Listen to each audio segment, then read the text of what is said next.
జగన్మోహన్ రెడ్డి కడపలో తెగ పర్యటిస్తున్నాడు. పులివెందుల్లో ప్రజా దర్బారం తిరుగుతున్నాడు. అండ్ 22వ తారీఖు వాళ్ళు అనౌన్స్ చేసిన దాని ప్రకారం ఈరోజు పెద్ద దస్తగిరి కుటుంబాన్ని ఓదార్చడానికి జగన్మోహన్ రెడ్డి వెళ్తున్నాడు. ఏమండి, ఒక్కసారి నేపథ్యం వెనక్కి వెళ్ళి చూస్తే వివేకానంద రెడ్డి గారిని చనిపోయినప్పుడు కూడా పక్క నుండి ఓదార్చింది so called YS Jaganmohan Reddy. తాపీగా రోడ్డు ప్రయాణం చేసుకుంటూ సాయంకాలం వచ్చి వాళ్ళ కుటుంబాన్ని ఓదార్చాడు.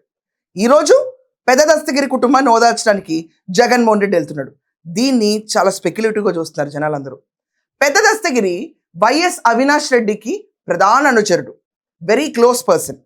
ఇదంతా కాకుండా కడప మాజీ మేయర్ బండి నిత్యానంద రెడ్డికి రియల్ ఎస్టేట్ వ్యాపారంలో పార్ట్నర్ కూడా. ఆయన చేత ఎన్నో భూములు కొనిపించాడు. అంటే లిటిగేషన్లో ఉన్న ల్యాండ్స్ అన్ని, కడప చుట్టుపక్కల ఉన్న ల్యాండ్స్ అన్ని కొనిపించుకుని వాటిని రెగ్యులరైజ్ చేసి హై ప్రైస్ అమౌంట్కి అమ్మేసేవాడు.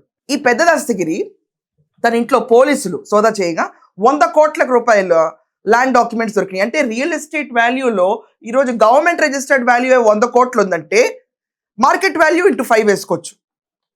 సో 500 కోట్ల వర్త్ ఒక దస్తగిరి, పెద్ద దస్తగిరి అని చెప్పే ఒక రెగ్యులర్ కార్యకర్త దగ్గర ఉంది వైసీపీలో. ఇతను అతి క్రూరంగా మర్డర్ అవ్వాడు.